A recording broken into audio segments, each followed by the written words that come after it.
Way to learning Jain energy में आपका स्वागत है।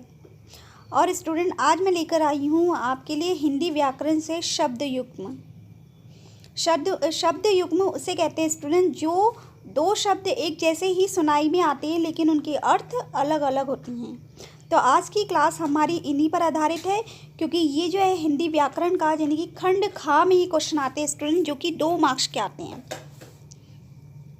तो 2 मार्क्स के ये 2 क्वेश्चन आते हैं स्टूडेंट। तो आप तैयार हैं अपने 4 मार्क्स तैयार करने के लिए? तो चलिए स्टूडेंट, आज की क्लास स्टार्ट करने से पहले आज यानी कि आप मेरी वीडियो को ज़्यादा से ज़्यादा शेयर कर दीजिए ताकि और भी स्टूडेंट बेनिफिट ले सके। अपने फ्रेंड्स में शेयर कर दीजिए। और भी है जो आप जितना शेयर करेंगे स्टूडेंट, उतना ही जो यूपी बोर्ड की तैयारी कर रहे हैं, हिंदी की प्रिपरेशन कर रहे हैं, उनको बेनिफिट मिलेगा मेरी क्लास से।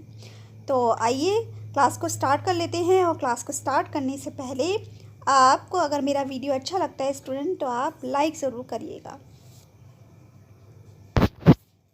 तो क्वेश्चन ये है कि निम्नलिखित शब्द युग्मों के सही विकल्प का चयन करिए।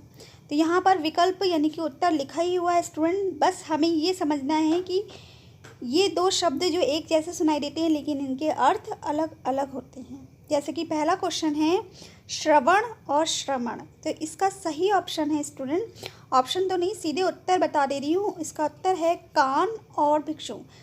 श्रवण को कहते हैं कान और श्रमण को कहते हैं भिक्षु। श्रमण को भिक्षु की जगह पर भिखारी भी कहा जाता है और श्रवण को सुनना भी कहा जाता है। तो जैसे कि कान और भिक्षु ना लिखकर ऐसा लिखा हो सुनना और भिखारी, तो इसका अर्थ ये भी हो सकता है। आइए नेक्स्ट क्वेश्चन को देख लेते हैं, क्वेश्चन नंबर 2 को। वसन और व्यसन। वसन को कहते हैं स्टूडेंट वस्त्र यानी कि कपड़े, इस तरह से भी आ सकता है आपका। और व्यसनन को कहते हैं आदत, लत। ये सब जो है इसके ही अर्थ है एक जैसा सुनाई देता है वसन और व्यसन, लेकिन इनके अर्थ अलग अलग होते हैं। वसन को कहते हैं वस्त्र और कपड़े, और व्यसन को कहते हैं आदत या लत। तो इस तरह से आपका ऑप्शन में कुछ भी आ सकता है जो कि मैं बता रही हूँ, इन दोनों ऑप्शन में से आ सकता है। तो आप इन्हें ध्यान से सुन के जाइएगा, पढ़ के जाइएगा स्टूडेंट। तो आइए स्टूडेंट नेक्स्ट क्वेश्चन को देख लेते हैं हम। नेक्स्ट क्वेश्चन है क्वेश्चन नंबर 3, अविराम और अभिराम। अविराम का मतलब होता है बिना रुक के, और अभिराम का मतलब होता है सुंदर। ठीक है स्टूडेंट, अविराम का मतलब होता है बिना रोक के और अभिराम का मतलब होता है सुंदर। अविराम को ये भी लिख सकते हैं बिना रुके हुए, और अभिराम को सुंदर की जगह पे खूबसूरत भी लिख सकते हैं। तो इस तरह से आपके अर्थ जो दिए होंगे ऑप्शन में ये भी आ सकते हैं स्टूडेंट। नेक्स्ट को देख लेते हैं क्वेश्चन नंबर 4 को, अंश और अंशु। तो अंश को कहते हैं भाग, और भाग को दूसरे शब्द में ये भी कहा जाता है हिस्सा। और अंशु को कहते हैं किरण या फिर रोशनी। तो इस तरह से स्टूडेंट मैं आपको और भी अर्थ बताते हुए जा रही हूँ, ताकि आप जब लास्ट टाइम में इस वीडियो को सुन के जाइएगा तो आपको ये याद रहे कि मैम ने जो आंसर लिखा है वो भी बताया है, और जो अपनी तरफ से हैं जो कि ऑप्शन में आ सकते हैं स्टूडेंट, आप ये पढ़ के जाइएगा। क्योंकि ये क्वेश्चन जो है वो 2 मार्क्स के आते हैं, और 2 मार्क्स हमारे लिए बहुत ही यानी कि बहुत ज़रूरी होती हैं, क्योंकि यही 2-2 मार्क्स करके ही हमारा पेपर जो है खंड खा में इतने ही छोटे छोटे क्वेश्चन आते हैं 2-2 मार्क्स के। तो इससे हमें एक यानी कि अच्छा तरह से अपने पेपर में जो मार्क्स गेन करने हैं हमें वो मिल सकता है। तो आइए स्टूडेंट नेक्स्ट क्वेश्चन को देख लेते हैं, क्वेश्चन नंबर 5 को। क्वेश्चन नंबर 5 है कटिबद्ध और कटिबंध। ठीक है, यहाँ पे लिखा है कटिबंध और यहाँ लिखा है कटिबद्ध। तो कटिबद्ध का होता है, बंध का होता है करधनी, कटिबंध का होता है करधनी। यहाँ पर स्टूडेंट बस थोड़ा सा ही फ़र्क है, यहाँ पर लिखा है बंध और यहाँ लिखा है बद्ध। तो कटिबंध का होता है करधनी और कटिबद्ध का होता है तैयार। तो तैयार को और भी कह सकते हैं, जैसे कि हम किसी चीज़ की तैयारी कर रहे हैं या आगे बढ़ना, तो इस तरह से ये भी कहा जा सकता है। करधनी को कमर पेटी भी कहा जाता है, तो कटिबंध को करधनी और कमर पेटी भी लिख सकते हैं, और कटिबद्ध को तैयार या शुरू करना ये भी कहा जा सकता है स्टूडेंट। नेक्स्ट है क्वेश्चन नंबर 6, बात और वात। इसमें बात लिखा है, पहले तो बा बकरी का है, तो बात को तो हम जानते ही हैं, बातें भी कहते हैं, वार्तालाप भी कहते हैं। तो ये बात का जो अर्थ होता है, बातें भी कहते हैं और यहाँ पर वार्तालाप भी कह सकते हैं। और वात जो होता है वो हवा होता है। हवा की जगह पर आपका अनिल भी लिखा हुआ आ सकता है, वायु भी लिखा हुआ आ सकता है, या पवन भी लिखा हुआ आ सकता है। तो वात के कई अर्थ होते हैं, बस आपको इनके अर्थ आने चाहिए स्टूडेंट। तो आई होप आपको ये सारे जो क्वेश्चंस हैं आपको अच्छे से समझ में आ रहे होंगे, और जो भी मैं आपको और अर्थ बता रही हूँ स्टूडेंट, तो आप प्लीज़ अपनी कॉपी में नोटबुक में नोट करते जाइए जो कि मैं अलग से अर्थ बता रही हूँ, ताकि आपके पेपर में इनकी जगह पे कोई और अर्थ भी लिखे हो तो आपको ये ध्यान रहे कि मैम ने ये अर्थ भी बताए थे। नेक्स्ट क्वेश्चन को देख लेते हैं, क्वेश्चन नंबर 7 को। द्रव और द्रव्य। द्रव को कहते हैं तरल पदार्थ, जैसे पानी होता है, दूध होता है, तो वो द्रव है। ये द्रव को कहते हैं तरल पदार्थ। और द्रव्य को कहते हैं धन या पैसा या रकम, इस तरह से भी इसके अर्थ हो सकते हैं। तो आप ध्यान रखिएगा कि द्रव को कहते हैं तरल पदार्थ और द्रव्य को कहते हैं धन, पैसा या रकम। नेक्स्ट क्वेश्चन है क्वेश्चन नंबर 8। यहाँ पर लिखा है स्वर्ण और यहाँ लिखा है सवर्ण। स्वर्ण का कहते हैं सोना या कनक, और सवर्ण को कहते हैं उच्च जाति या इससे ऊपरी जो जाति होती है वो उच्च जाति। तो यहाँ पर समझ में आ गया कि स्वर्ण को कहते हैं सोना और सवर्ण को कहते हैं उच्च जाति। उसके बाद आगे देख लेते हैं हम क्वेश्चन नंबर 9 को। क्वेश्चन नंबर 9 में लिखा हुआ है विहग और विहंग। विहग में कोई भी यानी कि अंक की बिंदु नहीं है। विहग को कहते हैं पक्षी और विहंग को कहते हैं तोता, यानी कि इसको पक्षी नहीं कहा जाता है, इसको सिर्फ एक नाम दिया गया है। तोते का दूसरा नाम होता है विहंग, और तोते को और भी कहा जाता है शुकहा, जो कि संस्कृत में भी आपने सुना होगा शुकहा। तो विहंग को तोता भी कहा जाता है, शुकहा भी कहा जाता है, और विहग को पक्षी भी कहा जाता है। और पक्षी को और जो भी अर्थ आपको मालूम है वो आप जरूर लर्न करके जाइएगा स्टूडेंट। पक्षी को नभचर भी कहते हैं स्टूडेंट, तो आप ये ध्यान रखिएगा, विहग को नभचर भी कहा जाता है और पक्षी भी कहा जाता है। नेक्स्ट क्वेश्चन को देख लेते हैं, क्वेश्चन नंबर 10 को। अंश और अंश। तो अंश को तो आप स्टूडेंट जानते होंगे, हिस्सा कहा जाता है, ये लिखा हुआ है हिस्सा, और अंश को कहा जाता है कंधा। तो इसका सही ऑप्शन गा है स्टूडेंट, कि अंश को कहा जाता है कंधा और अंश को कहा जाता है हिस्सा। हिस्से को दूसरी जगह पर हम ये भी कहते हैं भाग, और कंधे को और क्या कहा जाता है, तो आप ये भी पढ़ के जाइएगा स्टूडेंट, तो ये हो सकता है ये आ जाए। नेक्स्ट क्वेश्चन को देख लेते हैं हम, क्वेश्चन नंबर 11 को। क्वेश्चन नंबर 11 में लिखा है अन्न और अन्य।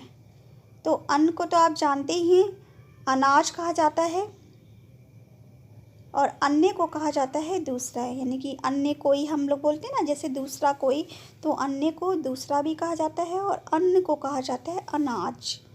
नेक्स्ट क्वेश्चन को देख लेते हैं, क्वेश्चन नंबर 12 को। अचार और आचार। ठीक है, अचार तो आप जानते ही हैं, जो घर में बनाया जाता है, मुरब्बा, और आचार को कहते हैं आचरण या व्यवहार, ये भी कहा जा सकता है स्टूडेंट। तो अचार को कहते हैं मुरब्बा और आचार को कहते हैं आचरण। नेक्स्ट को देख लेते हैं क्वेश्चन नंबर 13। ये student question number 13 previous years के जो पेपर है उसमें आया है स्टूडेंट, तो चलिए देख लेते हैं इसको। अभय को कहते हैं निडर, अभय को कहते हैं निडर, और उभय को कहते हैं दोनों, जैसे कि कहते हैं ना उभयचर, दोनों। तो यहाँ पर अभय को कहते हैं निडर और उभय को कहते हैं दोनों। अब नेक्स्ट क्वेश्चन को देख लेते हैं, क्वेश्चन नंबर 14 को। क्वेश्चन नंबर 14 में कहा गया है अम्बुज और अम्बुद, तो दोनों में ज़्यादा फर्क नहीं है स्टूडेंट, बस दा और जा का फ़र्क है। अम्बुज को कहते हैं कमल और अम्बुद को कहते हैं बादल। और बादल को और क्या कहा जाता है? नभ कहा जाता है, आकाश भी कहा जाता है, तो ये भी आ सकते हैं इसके अर्थ। और अम्बुज को कमल कहा जाता है, कमल को सरोज भी कहा जाता है, पंकज भी कहा जाता है। तो आप स्टूडेंट ये जो है शब्द युग्म और भी आते हैं स्टूडेंट, जो कि मैं आपको थोड़ा सा और बता देती हूँ स्टूडेंट कि और कहाँ कहाँ से आ सकते हैं। जैसे कि ये लिखे हुए हैं, ये क्वेश्चन नंबर 31 है जिसमें जलद का लिखा हुआ है। जलद को कहते हैं बादल और जलधि को कहते हैं समुद्र। समुद्र का दूसरा और रूप होता है सागर, और बादल को मेघ कहा जाता है, घन कहा जाता है। तो आप ये शब्द भी देख के आइएगा स्टूडेंट, क्योंकि ये आ भी सकते हैं। और अनिल भी आ सकता है, अनिल को कहते हैं हवा या पवन, और आग को कहते यानी अनल को कहते हैं आग, और आग को कहते हैं दहक। तो ये भी आ सकता है, अनिल को कहते हैं हवा और अनल को कहते हैं आग। बात का मैंने बता ही दिया है, बात को कहते हैं वार्ता या वार्तालाप, और वात को कहते हैं हवा। ठीक है स्टूडेंट, अब हम यहाँ पर एक और देख लेते हैं, तट। ये भी आ जाता है स्टूडेंट, तट को कहते हैं नदी या समुद्र का किनारा, और पुलिन को कहते हैं किनारे की गीली भूमि। तो इस तरह से आ जाता है स्टूडेंट। जैसे कि मैंने आपको अभी प्रीवियस ईयर्स का मॉडल पेपर, जो कि अभी रिसेंट में मॉडल टेस्ट पेपर पढ़ाया था आपको, मैं आपको लिंक प्रोवाइड करवा दूंगी। तो उस मॉडल टेस्ट पेपर का खंड खा जरूर आप पढ़ के जाइएगा, जिसमें मैंने तट के बारे में बताया था। तो आपको वहाँ से और जो शब्द युग्म है वो मिल जाएंगे। तो ये थे जो कि शब्द युग्म थे, जितने मैंने आपको बता दिए स्टूडेंट। और भी शब्द युग्म हैं जो आपको लर्न करके जाने होंगे, क्योंकि ज़रूरी नहीं है कि यही शब्द युग्म है, पर मेरी नज़र में मुझे ये लगता है कि इसमें से कुछ ना कुछ आ ही जाएंगे आपके। और 4 मार्क्स बहुत इंपॉर्टेंट होते हैं हमारे पेपर के लिए, तो आप ज़रूर से शब्द युग्मों को पढ़ के जाइएगा स्टूडेंट।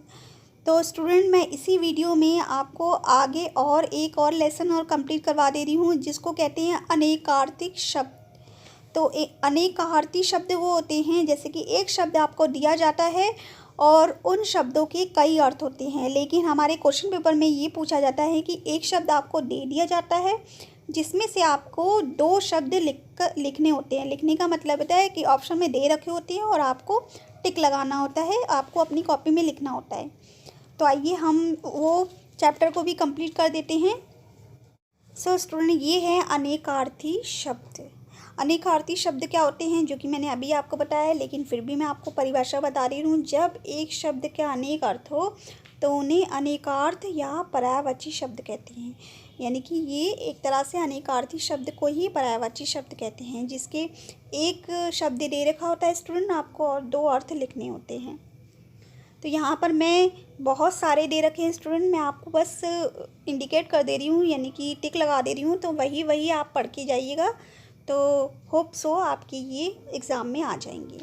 और इस वीडियो के स्टूडेंट अगर आपको नोट भी चाहिए हो तो आपको नोट्स भी मिल जाएंगे। आप मेरे टेलीग्राम चैनल को ज्वाइन कर सकते हैं, जिसका नाम है जॉइन एंड अचीव। आप अगर सर्च करेंगे तो मेरा चैनल आपको मिल जाएगा।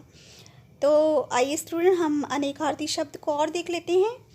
तो पहला क्वेश्चन है अंबर। अंबर आप जानते ही हैं, वस्त्र और आकाश, नभ भी कहा जाता है। तो आप ये पढ़ के जाए स्टूडेंट। फिर दूसरा नंबर है अली, यानी कि भौरा और सखी और बिच्छू। अर्क को कहते हैं सूर्य और मदार। दूसरा है यानी कि चौथा है अक्षत। अक्षत को कहते हैं चावल का दाना या अखंड। फिर क्वेश्चन नंबर 5 है उत्तर। उत्तर को कहते हैं जवाब या भविष्य। फिर उसके बाद है स्टूडेंट, मैं आपको ये भी बताती जाती हूँ इसमें से कौन सा आ सकता है। कर, ये आ सकता है स्टूडेंट, कर को कहते हैं हाथ और किरण। नेक्स्ट कनक भी स्टूडेंट आ सकता है कि कनक कई बार पूछा गया है, तो सोना और धतूरा कनक को कहा जाता है। नेक्स्ट को देख लेते हैं स्टूडेंट, कर्ण। कर्ण को कहते हैं कान या कुंती का पुत्र। काल, काल पूछा भी जा सकता है स्टूडेंट, समय या मृत्यु या यम, ये भी लिख सकते हैं आप स्टूडेंट। फिर उसके बाद है स्टूडेंट गुरु। गुरु को कहते हैं अध्यापक और बड़ा। उसके बाद है क्वेश्चन नंबर 13 घन, यानी कि बादल या घना या मेघ ये भी कहा जा सकता है स्टूडेंट। फिर इसके बाद है चपला, चपला को कहते हैं लक्ष्मी या बिजली, और चंचला भी कहा जा सकता है स्टूडेंट। उसके बाद है क्वेश्चन नंबर 15 जीवन, पानी और प्राण। तो आप चाहें तो नोट भी कर लीजिए, और अगर आप नोट नहीं कर पा रहे हैं तो मैं आपको इसके जो नोट्स हैं वो आपको प्रोवाइड करवा दूंगी, तो आप वहाँ से पढ़ के जाइएगा स्टूडेंट। लेकिन आप पढ़ के जाइएगा क्योंकि ये भी 2 मार्क्स के आते हैं और ये 2 क्वेश्चन आते हैं, यानी कि आई थिंक आपके 4 नंबर पक्के हैं अगर आप इतना पढ़ के जाते हैं तो स्टूडेंट। आइए नेक्स्ट को देख लेते हैं हम। कमल ये भी आ सकता है, जलज, मोती, सेवार, शंख। कमल को सरोज भी कहा जाता है और पंकज भी कहा जा सकता है। तो आपने पर्यायवाची शब्द पढ़े ही होंगे तो आपको मालूम होगा। जड़ ये भी आ सकता है स्टूडेंट, जड़ को कहते हैं मूर्ख या मूल, और जड़ को तना भी कहा जा सकता है। उसके बाद है तम, तम का मतलब होता है अंधेरा या अंधकार या तमोगुण। मैं और इजीली बता दे रही हूँ, तिमिर या अंधकार या अंधेरा। ठीक है स्टूडेंट। फिर इसके बाद हम नेक्स्ट को देख लेते हैं कि और कौन से आ सकते हैं आपके में। नग आ सकता है स्टूडेंट, नग को कहते हैं पर्वत, नगीना, वृक्ष। ठीक है। पत्र भी आ सकता है स्टूडेंट, पत्र को कहते हैं पत्ता और चिट्ठी। उसके बाद पतंग, सूर्य या पृथ्वी ये भी कहा जाता है स्टूडेंट। उसके बाद है पूत, पूत को कहते हैं पवित्र और पुत्र। मधु भी आ जाता है, मधु को कहते हैं शहद या शराब या चैत का महीना। मित्र भी आ सकता है स्टूडेंट, दोस्त या सूर्य। और मित्र का तो आप अपने अकॉर्डिंग भी लिख सकते हैं, जैसे सखा ये भी लिख सकते हैं आप। फिर उसके बाद आ सकता है स्टूडेंट मुद्रा, मुद्रा को कहते हैं पैसे। जब द्रव्य जो कि अभी मैंने उसमें बताया था आपको तो शब्द युग में, तो वहाँ पर आपको पता ही चल गया हो कि मुद्रा को और को क्या क्या कहा जा सकता है स्टूडेंट। तो आइए हम और को देख लेते हैं। जल भी पूछा जा सकता है स्टूडेंट, जल को कहते हैं पानी, वारी या सुगंध वाला, खस, नक्षत्र ये भी कहा जा सकता है। तो जल को जलद भी कहा जा सकता है, पानी भी कहा जाता है, वारी भी कहा जाता है। ठीक है स्टूडेंट। उसके बाद सोम भी पूछा जा सकता है, सोम को सोमवार कहते हैं, और कुबेर भी कहा जा सकता है और स्वर्ण भी कहते हैं। फिर इसके बाद है नेक्स्ट को देख लेते हैं हम और कौन कौन से हैं।